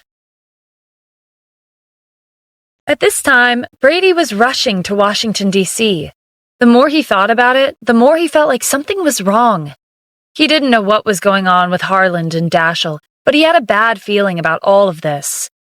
Coincidentally, Tremaine and the others ran into Brady on their way out of the district. After their encounter with the commander-in-chief, it was clear that there was bad blood between Stephen and the Sierra family. None of them wanted to stand on the opposing side. Brady noticed the strange atmosphere. Their family and the other royal families in New York City had been friendly with each other for as long as he could remember. But now, he felt some kind of distance between them. Tremaine rolled down the car window and glanced at Brady, looking impatient. "Why are you here?" If it weren't for Stephen's instructions to leave the Sierra family alone, Tremaine might have ruined them already. "My family was worried that something happened, so I'm here to check on the situation," Brady explained. Dashiell, who was sitting next to Tremaine, held out his arms in front of him. "Something did happen, and it was something big. The royal entourage is finished." Brady was astonished when he saw the bandages wrapped around Dashiell's arms. Dashiell had been the center of attention ever since he was a kid. No one had ever dared to touch a hair on his head. No wonder Tremaine had left New York City for the first time in decades. His grandson had been assaulted. How could he sit still and do nothing? It was all coming together, but there was still one unanswered question. In a place like Washington, D.C., who could have had the strength to injure Dashiell to this extent? Dashiell was born with a silver spoon in his mouth, but his martial arts were the real deal. He was as strong as Tremaine's subordinates. Dashiell's own subordinates were no joke either. It wasn't easy to harm him. "Who was it?" Brady asked. "The commander-in-chief." "What?" Brady looked at Dashiell, Tremaine, and then at the other family heads. "You lost to the commander?" "Are you crazy? Are you implying we attacked the commander?" Tremaine demanded. Brady rushed to clarify. "No, of course not. What I meant was that your family is ranked first amongst the royal families in the city. Even though you encountered the commander-in-chief himself, you managed to retreat unscathed." Tremaine frowned. "I'm not sure if I like what you're saying." The head of the Pierce family chimed in. "Are you complimenting him or insulting us? The Sierra family is a royal family too. How were you raised? Are the rest of your cousins this disrespectful? I think your family's future in the city looks bleak." The other family heads also condemned Brady. He was baffled by their reactions. It was only a few days ago when everyone was friendly with each other, but now it felt like a wedge had been driven between them. When Brady suggested they return to New York City together, no one paid any attention to him. He felt very awkward, but he couldn't force them when they didn't want to. Brady returned to the city alone and reported to Angelo about his encounter with Tremaine and the others. So the person Dashiell provoked was the commander, Angelo said. No wonder the head of the Moran family came back to the city empty-handed. No one can retaliate against the commander. That's true, but something about this is strange, Ethan pointed out. Why would the commander help Stephen? Angelo thought it over. There's a simple explanation. It's probably because the commander knows that Stephen is my grandson, and he decided to teach those guys a lesson. That makes sense, Brady agreed. But doesn't that mean we're in trouble? We cut ties with Stephen. We don't have a choice. When the time comes, even if we don't want to, we'll have to admit that we're family. Are we just going to let that happen? Ethan asked. I have an idea, Brady said. The only evidence that proves we're related to Stephen is his information in the system. We can go to the police station and ask them to modify it. That way, we'll no longer be related according to the law. As expected of you, Brady, Angelo praised. With our status, adjusting his identity will be an easy task. I'll leave this to you. Brady was one of the top contenders for the successor position. Although Angelo had named Patrick as the successor, there was still time to turn things around.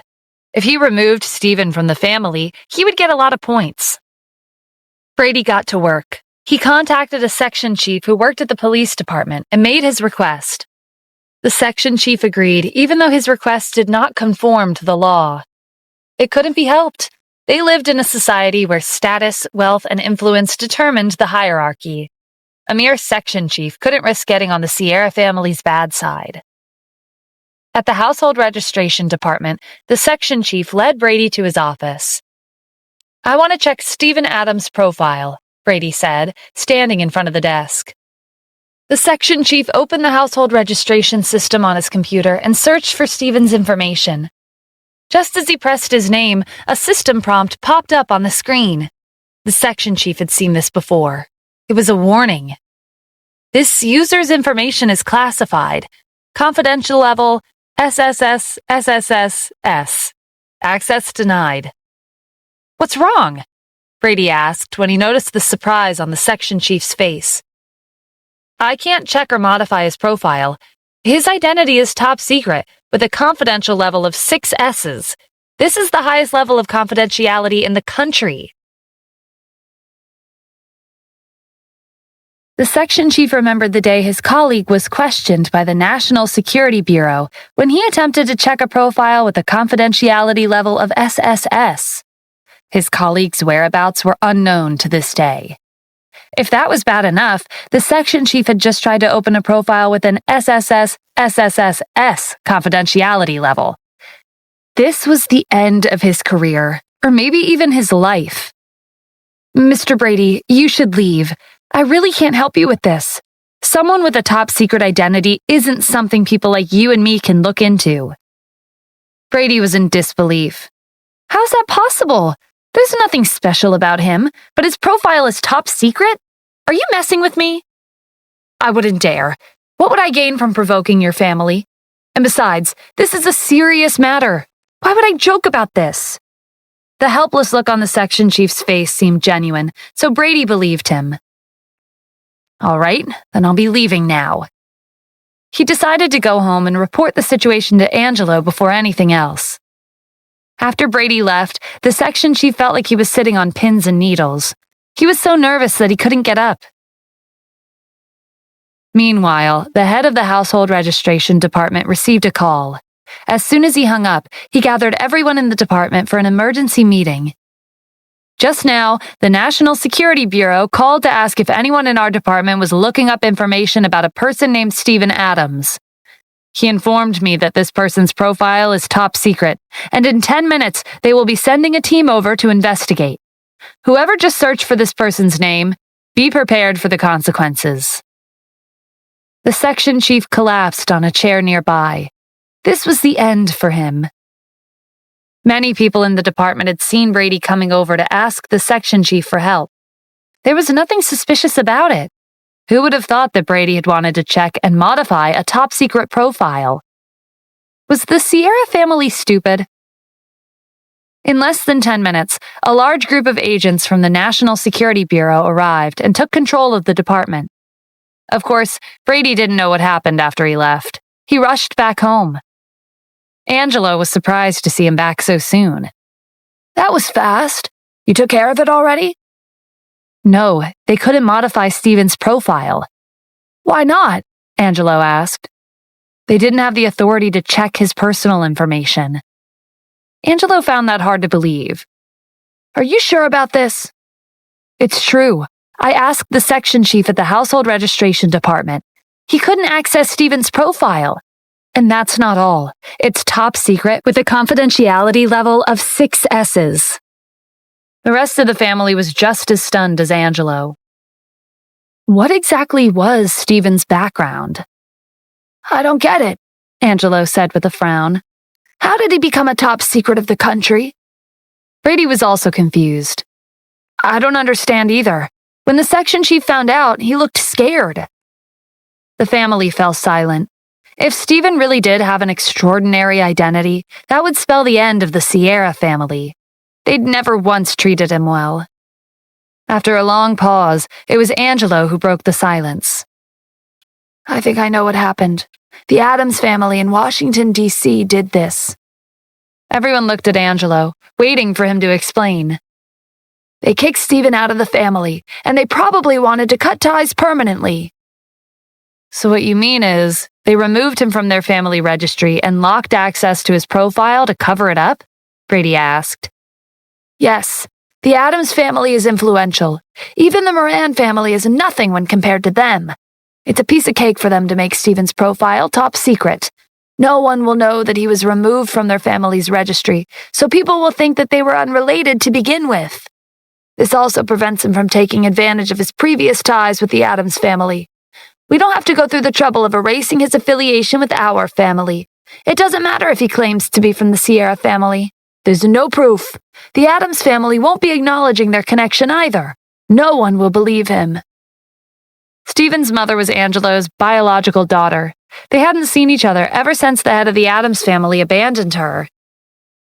Even though Steven's not really a member of our family, the commander-in-chief helped him out anyway, Brady said.